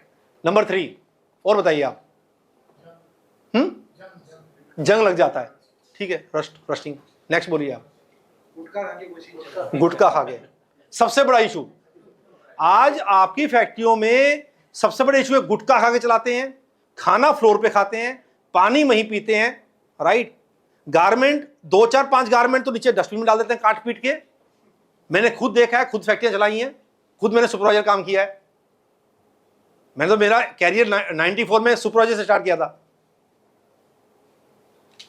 ठीक है ना। तो ये आप रेक्टिफाई करो, प्रॉब्लम कहां से, कल्चर बिल्डिंग। कभी मौका लगा बाद में कभी आपको बताएंगे, 3-4 घंटे सेशन लेंगे कल्चर बिल्डिंग पे। कल्चर बिल्डिंग की इंपॉर्टेंस क्या है? Factory culture is the most important, बाकी तो सब आप कंट्रोल नहीं कर पाएंगे। नहीं तो परसेंटेज क्या होना चाहिए? 1000 कटिंग हुआ, अपने को कितना ऑप्टिमम क्या प्रोडक्ट आपका शर्ट वो वॉश्ड है नॉन वॉश्ड है? 99+। Depend on wash, question separate बात करेंगे, वॉश पे डिपेंड करेगा, वॉश के कारण रिजेक्शन क्या हो रहा है, right. Only washing rejection to be separated out. But कितने लोग आप लोग ऐसे ही वॉशिंग के बाद अल्ट्रा आती है उसका रूट कोज करते हो? रूट कोज नहीं करते आप लोग उसका, 99% लोग नहीं करते, नो यू 99% लोग नहीं करते कि वॉशिंग के बाद मेरे अल्टर क्यों बढ़ जाते हैं, वो मैं ठीक कर लूँ ना पहले ही। रोया जा गया, क्यों रोया जाता है? पैटर्न मिस्टेक थी, मार्जिन नहीं था, है ना, वही सारे कारण है। How to source high? How to source I, यहाँ पे बड़ी दिक्कत है. कितनी मशीन चलाते हैं आप? मिल जाते हैं, नॉर्थ में मिल जाते हैं. कितनी मशीन चलाते हैं आप? 400 आई मिलते ही नहीं, और आ भी गया तो रुकेगा नहीं वो। सर आई का क्या है कि किस लेवल का आई चाहिए, कितनी सैलरी पे चाहिए, आई की आप सैलरी कितनी देते हैं? तो लाख रुपए देने को तैयार हो, आए तो सही. चलो कोई नहीं, आप प्रैक्टिकली के यहाँ पे वो कल्चर नहीं है, तो कल्चर नहीं है, कल्चर के अलावा क्या है देखो, 50 में मिल जाता है. नहीं नहीं नहीं नहीं, ऐसा नहीं है। जो बेंगलोर यहाँ में मैं मानता हूँ, चलो वहाँ कल्चर है, यहाँ कल्चर नहीं है, बट एक्सपेंस भी ज़्यादा हो सकते हैं, वो एक अलग बात हो गई, ठीक है, वो तो आपको एक्स्ट्रा बियर कर लेंगे आप उस चीज़ को। लेकिन आई अगर चूज, आई की स्ट्रगल जितनी अच्छी फैक्ट्री है सब में है, जैसे वर्कर की प्रॉब्लम है ना, अगर आप आई की बात कर रहे हैं तो आपको एक्सपीरियंस चाहिए, तो आई के लिए दुनिया स्ट्रगल कर रही है, और आई जो मिलते हैं 10 में से 8 फेल हो जाते हैं। आई की डेफिनेशन भी बड़ी इंपॉर्टेंट है इंडस्ट्री में, वो है जो प्रोडक्ट में इंप्रूवमेंट कर दे, जो रिपोर्ट में इंप्रूवमेंट करे वो नहीं चाहिए हमें। मैं एक जस्ट एक ऐसी बात करना चाहूँगा, जैसे इंडस्ट्रियल इंजीनियर का जो ये रोल है, मैं देखता हूँ मेरे दूसरे सेगमेंट में, जैसे मैकेनिकल इंजीनियर वगैरह हो गए, इनकी बहुत बड़ी तादाद है, तो खाली बैठी है, और मैकेनिकल इंजीनियर आई में बहुत बड़ा फर्क नहीं होता, तो उनको ट्रेन करके इंडस्ट्री में लाने के लिए कुछ इनिशिएटिव. मैं तो बिल्कुल ठीक बात बोल रहे हैं आप, यू आर राइट।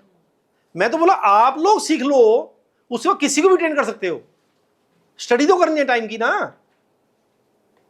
टाइम की स्टडी प्लस एक्सपीरियंस। भाई वो एक्सपीरियंस उनको नहीं है पहले, तो यहां पे एक्सपीरियंस लेंगे, वो एक बार 2 बार देखेंगे, तीसरी बार नोट करेंगे, उसको एसओपी बनाएंगे उसका।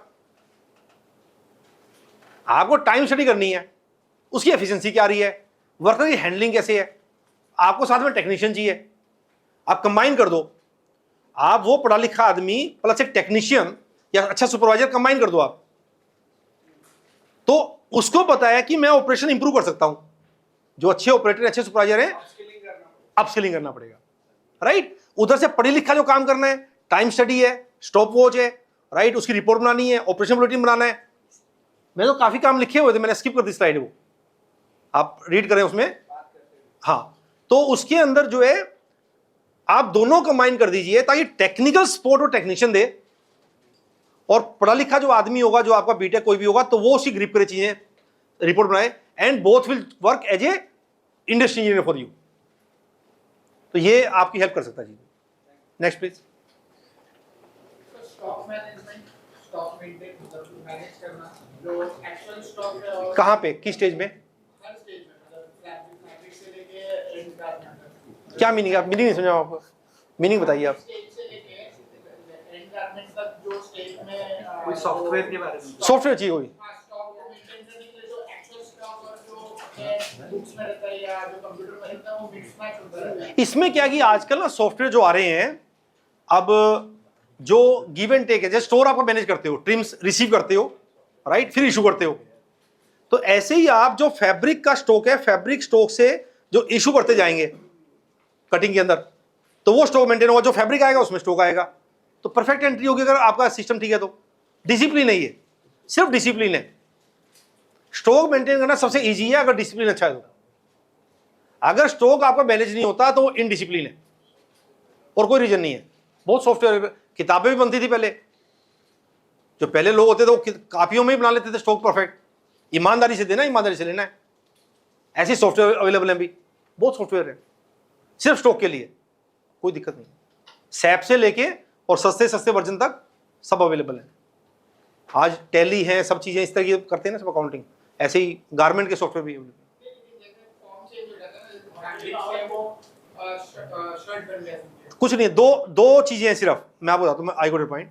एक आपका फैब्रिक कंट्रोल, एक आपका कट टू पैक कंट्रोल, जो मैं बोला था ऑलरेडी। दो वर्जन है बस। कन्वर्जन आपका कटिंग में होता है, तो कितनी कटिंग करी वो कंट्रोल होना चाहिए, कितने शिप करे वो कंट्रोल होना चाहिए, है ना। कट टू शिप और फैब्रिक रिकंसिलेशन दो सेपरेट पार्ट है। वो कंजप्शन आ जाएगी उससे, कितना फैब्रिक यूज हुआ, कितने पीस कटे, वो कंजप्शन आ गई वहां से। ये एफिशिएंसी आप जो बोल रहे हैं 40 to 45 and then 55 to 60, how are you calculating the efficiency of the factory? Sir efficiency की मैं टर्म थोड़ी सी आपको बता देता हूं। एफिशिएंसी बोलते किसको है ना। कि काफी लोग आप जो पी स्टेट में काम कर रहे हैं तो एफिशिएंसी टर्म में काम नहीं करते, आप लोग शायद करते भी हो। तो एफिशिएंसी होती है कि मान लो हमने मशीन पे टाइम कैलकुलेट किया। आपका प्रोडक्ट क्या है, टी शर्ट, ड्रेसेस, तो आपने ड्रेसेस में बेस्ट ऑपरेटर बिठा के टाइम कैलकुलेट किया। मान लो एज्यूम कर रहे हैं हम कि अगर वो परफेक्ट सिलाई करे टाइम, तो वो 2 घंटे में सिलाई कर देता है, ठीक है। और जब एवरेज आप देखते हो दिन में जो प्रोडक्शन निकलती है 50 ऑपरेटरों में, तो वो 1 की एवरेज आती है या 1.5 की, 1.25 की एवरेज आएगी। मान लो अगर 1 की आती है और 2 से दी, तो आपकी एफिशिएंसी आधी हो गई, 50% हो गई। यही एफिशिएंसी है। अब जो निकालने का काम था वो हमने आई को दे दिया, थोड़ा साइंटिफिक कर दिया उसको, बस इतना ही फर्क था उसमें। तो एफिशिएंसी वो चीज है जो आपका आइडियली जितना टाइम लगना चाहिए। मान लो राउंड नेक टी शर्ट है, हम बोलते हैं 6 मिनट में राउंड नेक टी शर्ट का सैम आता है। ये शर्ट में पहन रहा हूं, इस शर्ट का मान लो 22 मिनट आता है। हमने सारे स्टिच का इसकी नपाई कर दी, सारा निकलवा लिया, टाइम कितना निकलता है ऑपरेटर से, राइट। तो 6 मिनट की बजाय वो लेता है 10 मिनट, 12 मिनट, 13 मिनट एवरेज। तो उसी पे एफिशिएंसी आती है 50%, 40%, 45%।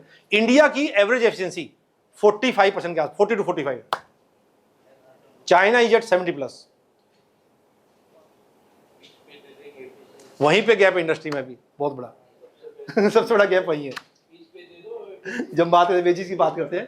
अच्छा सुरेंद्र जी, एक क्वेश्चन था जी। एक नॉर्मल 100 मशीन की फैक्ट्री है, उसके लिए लाइन, मतलब अभी मोस्टली काफी फैक्ट्री जो पर पीस पे काम कर रही है, पर मैं देखा हूँ जैसे हम लोग असेंबली पे करते हैं ना, तो कॉस्ट में काफी फर्क आता है, प्लस एफिशिएंसी भी काफी हाई आती है, कम हो जाती है। तो ये मतलब पर पीस से असेंबली लाइन मूव करना जरूरी है फैक्ट्रीज के लिए? नहीं, कुछ ज्यादा इम्पैक्ट नहीं है उसका? नहीं, देखो अगर आप 50-100 मशीन चला रहे हो और आपका प्रोडक्ट मिक्स ऐसा है कि इट कीप ऑन चेंजिंग, है ना, इस पे ज्यादा इंपैक्ट आपका प्रोडक्ट मिक्स का है। अगर आप 200 पीस के स्टाइल बना रहे हो, 200 400 500 पीस हर 2-3 दिन में चेंज हो जाते हैं, 4 दिन में वो, तो इसके लिए फ्लोर मैनेजमेंट बहुत स्ट्रॉन्ग चाहिए, सुपरवाइजर, इंचार्ज, आई, क्वालिटी, मेंटेनेंस, राइट। अब वो स्ट्रॉन्ग है तो पकड़ सकते हैं, बट वो आप अफोर्ड नहीं कर पाते, you can not afford, right. 100 machine factory afford नहीं कर सकती वो चीज़, मैनेजमेंट नहीं कर सकती वो, आप ही मैनेजमेंट हो। तो बेटर ये है कि पीस रेट बेस पे ये मेरे एक्सपेंस तो कंट्रोल है ना, इंस्टेड ऑफ गोइंग। तो 100 मशीन की फैक्ट्री में generally piece rate quality monitor करना पड़ेगा, planning and quality should be monitored.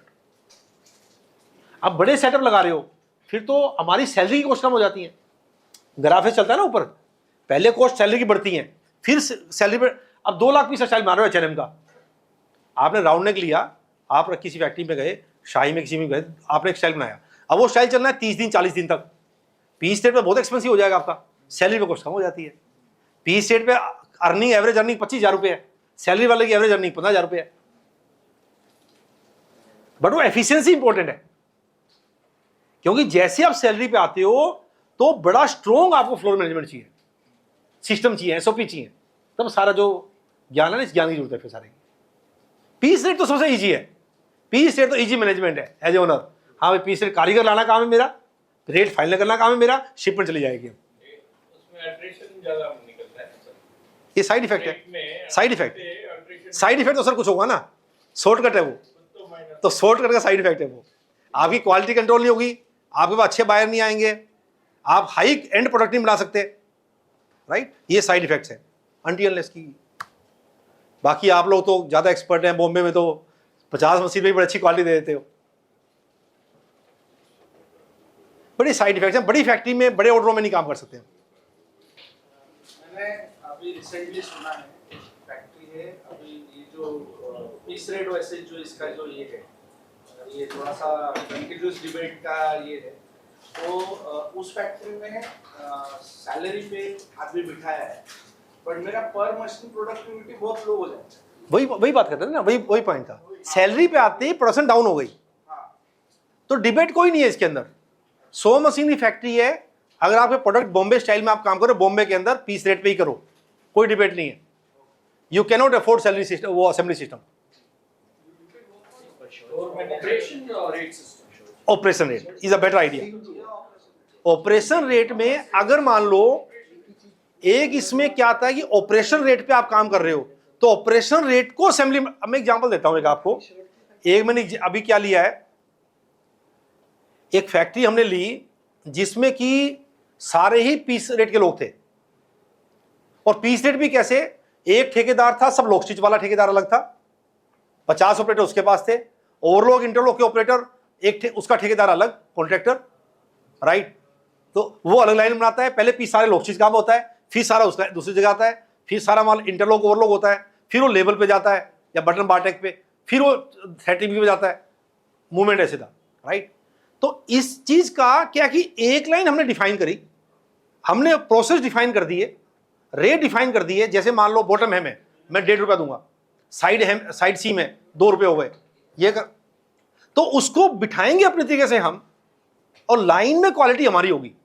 तो दिस द परफेक्ट सिस्टम, अगर आप मैनेज कर सकते हो तो। बट उसके लिए आपको मैनेजमेंट चाहिए फ्लोर पे, बिना फ्लोर की मैनेजमेंट की गलती मत करना। अगर अच्छा इंचार्ज मैनेजर प्रोडक्शन मैनेजर नहीं है तो नहीं चलेगा, अगर वो अच्छा है तो आपका सिस्टम बन जाएगा।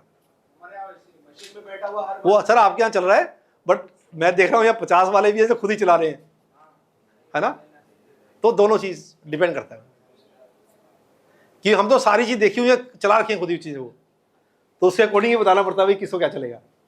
पर सिस्टम अच्छा है, प्रोसेस बेस्ड, उसका भी कॉस्ट भी कंट्रोल्ड है और क्वालिटी भी कंट्रोल्ड है, राइट। तो टाइम तो और I think all the questions are over. एक लास्ट क्वेश्चन, अभी most of the people sitting here सब महाराष्ट्र से है, ओके, मतलब बॉम्बे के है, तो अभी बॉम्बे में मैन्युफैक्चरिंग की तरफ बढ़ना चाहिए और या आप लोग को छोड़ देना चाहिए मैन्युफैक्चरिंग? देखो पहली बात तो ये मैन्युफैक्चरिंग का फ्यूचर क्या है, मैं इस पर थोड़ा 2 लाइन बोल देता हूँ। India is going to be a manufacturing hub, no doubt about it. जो 10 साल में काम हुआ है, हम तो न्यूट्रल है, हम कोई बीजेपी या मोदी जी के बारे में बात नहीं कर रहे, बट जो काम हुआ है इंडस्ट्री के लिए, हर कंट्री के साथ एफटीए हो रहे हैं। UK FTA already has been done, EU से किसी टाइम हो सकता है, अमेरिका से ट्रेड की बात चल रही है, तो एक्सपोर्ट इतना ह्यूज होगा, डोमेस्टिक ब्रांड वालों को बाल नहीं मिलने वाला। तो फैक्ट्रियां लगेंगी, मशीन बढ़ेंगी, राइट। और अभी भी हमारा एग्रीकल्चर बेस में लोग ज्यादा हैं, वी आर अराउंड 40-45% लोग, जो घटा के 20-25% लेके आने हैं। तो एग्रीकल्चर से लोग तो अभी डाइवर्ट होने हैं इंडस्ट्री में। बाई चांस इंडिया में गलती लगा लो, जो भी लगा लो, कि directly we went to service industry, manufacturing अभी में नंबर आया ही नहीं। एग्रीकल्चर से we went to service industry, तो मैन्युफैक्चरिंग भी डेवलप हुई नहीं इधर 20-40 साल में। तो manufacturing there is a big scope, right. Second point यह कि वेदर लोकल डेवलप हो सकती है नहीं हो सकती, little you can go outside, because यहां पे आपकी हर चीज एक्सपेंसिव हो सकती है। सिटी के अंदर आपकी लैंड भी एक्सपेंसिव है, बिल्डिंग एक्सपेंसिव है, वर्कर अवेलेबल नहीं है, राइट, रहने के एक्सपेंस ज्यादा है। तो मेरा सेशन तो ऑलवेज ये है कि go to the like even different states, business है डिफरेंट स्टेट नहीं है तो एटलीस्ट लाइक बाहर भिवंडी है, आपकी जो जगह है बाहर, वहां जाए करो जहां स्पेस अवेलेबल है, चीजें अवेलेबल है, अगर ग्रो करना है तो। अदरवाइज जहां है वहां कर ही रहे हैं आप, है ना। आज बेस्ट जो बड़े लोग हैं वो तो उड़ीसा में जा रहे हैं, एमपी में जा रहे हैं, नोबडी टॉकिंग अबाउट लाइक आप तो बॉम्बे की बात कर रहे हो, वो तो उड़ीसा में भी भुवनेश्वर से 80 किलोमीटर दूर, बेंगलोर के सराउंडिंग में 100 किलोमीटर में पूरी इंडस्ट्री फैली हुई है। नाउ मैं मैफ के साथ था तो they are putting factory 180 kilometre away, 180 from Bangalore, मतलब बेंगलोर के 100 किलोमीटर के सराउंडिंग में फैक्ट्री है, तो they are going beyond 100 kilometre now. तो सेंट्रल बॉम्बे में कैसे फैक्ट्री चलाओगे, ये तो सारा ही, अब मैं अगर गुड़गांव में फैक्ट्री चलाएं, दिल्ली में फैक्ट्री चलाएं, तो कैसे बात, एक्सपेंसिव इतनी जगह, वो तो रेंट पे और उसमें इतनी इनकम आ जाएगी, हमें जरूरत नहीं फैक्ट्री चलाने की। बॉम्बे वालों को रेट मिलते हैं ना ज्यादा। सर ऐसा है, ये अभी मैं बताता हूँ आपको, जितने इंडिया में ब्रांड हैं, राइट, सारे ब्रांड पहले इंडिया बनाते थे and they went to Bangladesh 3-4 साल से। अभी तो इस साल तो प्रॉब्लम हो जाएगी, फिर पॉलिसी लगा दी उसके ऊपर, पर why they went to Bangladesh, right. India में माल मिलता था बट वहां चीपर माल है, तो जैसे ही आप बड़े स्केल पे जाओगे तुरंत आप बाहर जाओगे। आप 200 रुपए शर्ट के देते हो, बाहर जाके 120-140 की मिल जाती है, यहां से क्यों बनाओगे आप, राइट। तो सारे ब्रांड हर कोई डेवलप हो रहा है, छोटे ब्रांड तो वैसे ही मर्ज हो जाएंगे बड़े में, जो ज्यादा छोटे ब्रांड है वो तो बिकॉज अभी अब रिलायंस जैसे लोग हैं या बड़े लोग जो भी हैं, वो तो टेक्नोलॉजी चीजें जितनी भी आ रही हैं, बिकॉज यहाँ पे कुछ लोग ऐसे भी है जिनके ब्रांड्स है स्ट्रॉन्ग, पर वो लोग अभी तक मैन्युफैक्चरिंग में है नहीं, तो मतलब it's a little out of the ideally brand वालों को अपनी मैन्युफैक्चरिंग नहीं करनी चाहिए। आइडियली ब्रांड वालों को अपना फोकस, ब्रांड को डबल करो, मैन्युफैक्चरिंग बाहर से लो। Why to focus in two direction. World wide तो ऐसे ही है, इधर यू आर सर मैं तो आपको थीम लाइन बता दी, बाकी तो सब लोग कर रहे हैं, वो ठीक है ना। ब्रांड, अब दूसरी चीज क्या होती है कि इसमें मान लो आप ब्रांड सेट है तो आप उसकी मैन्युफैक्चरिंग की अपनी यूनिट बनाओ, but don't spend time there, क्योंकि उससे आप सप्लाई चेन अपने कंट्रोल में ले रहे हो। मैं एग्जांपल देता हूं आपको, बीबा का जो मैंने काम किया था पीछे, बीबा लेडीज ब्रांड है जो फीमेल का, वीमेंस के लिए, तो वो उनका प्रोडक्ट ऐसा था कि हैंडवर्क ज्यादा है, राइट, एम्ब्रॉयडरी ज्यादा है, और वो काम हर जगह हो नहीं पाता, क्वालिटी के चैलेंज हैं, शिपमेंट के चैलेंज थे, तो उनकी फैक्ट्री लगवाई हमने भी, बट वो टीम पूरी डिफरेंट है, ब्रांड की डिजाइनिंग की टीम पूरी डिफरेंट, और वो मैन्युफैक्चरिंग का सीओ रख दिया हमने 700 मशीन पे इंदौर के पास, तो 40% मैन्युफैक्चरिंग वहां करनी स्टार्ट कर दी हमने। वो वॉल्यूम होना चाहिए, और बट मिक्स मत करो आप उसको, नहीं ब्रांड आपका खराब हो जाएगा ना। ब्रांड को मल्टीप्लाई करना है, that is more important, right. Manufacturing की आपको प्रॉब्लम आ रही है, और बेसिक गारमेंट की सोर्सिंग हर जगह हो जाती है अगर स्पेशलाइज्ड प्रोडक्ट है। अब ऐसे तो जो फैब्रिक गारमेंट वाले हैं सब फैब्रिक में भी जा रहे हैं, बड़े लोग, किसी को ले लो, बड़ों को, शाही से लेकर और गोकुलदास से लेकर किसी को भी, everybody is going in the backward. ये तो गारमेंट वाले ही थे ना, ये तो टेक्सटाइल वाले थे नहीं, तो वो भी निटिंग, डाइंग, गारमेंट कुछ कर कर They are not a brand. they are manufacturer. OEM. So for them to reduce the cost is more important. Yes. Control of supply chain. Supply chain is not under control, quality is not under control. Because fabric and trims, they are not under their control. तीरपुर में जाते हैं हम, तीरपुर में जाके तो mostly लोग क्या करते हैं, अपना यान बाय करते हैं, वो निटिंग करा लेते हैं, वीविंग करा लेते हैं, फिर उसको डाइंग कराते हैं, फिर उसको प्रिंटिंग कराते हैं, फिर गारमेंट बना के अपना भेज देते हैं. तो they are controlling their supply chain, अपनी क्वालिटी और सप्लाई चेन कंट्रोल करते हैं. अब तो आ ही रहे, फ्यूचर उन्हीं का है, बिकॉज वही तो आगे पैसा लगाएंगे.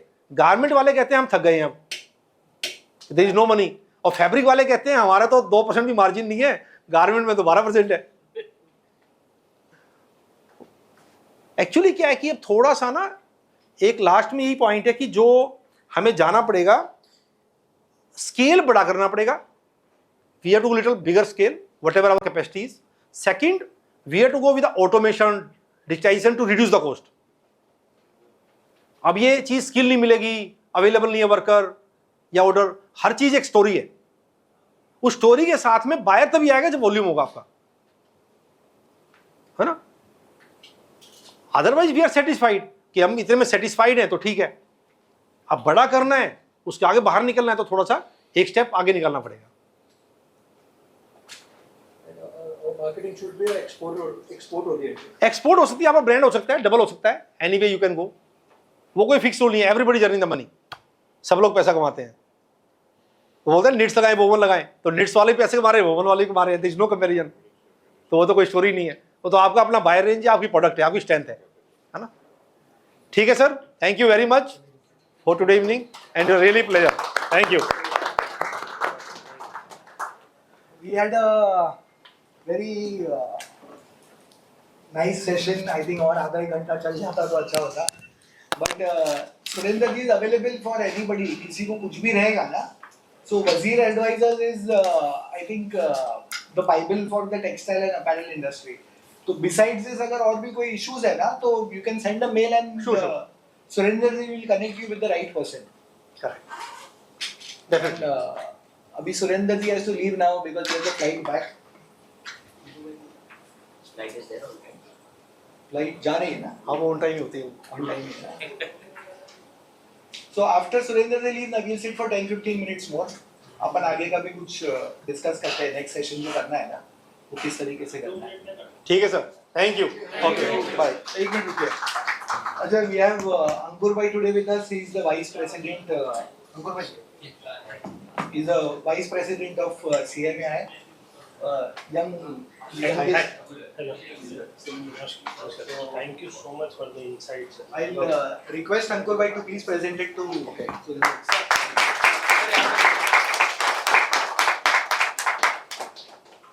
Thank you. Thank you. Keep in touch. Office बुलाएंगे.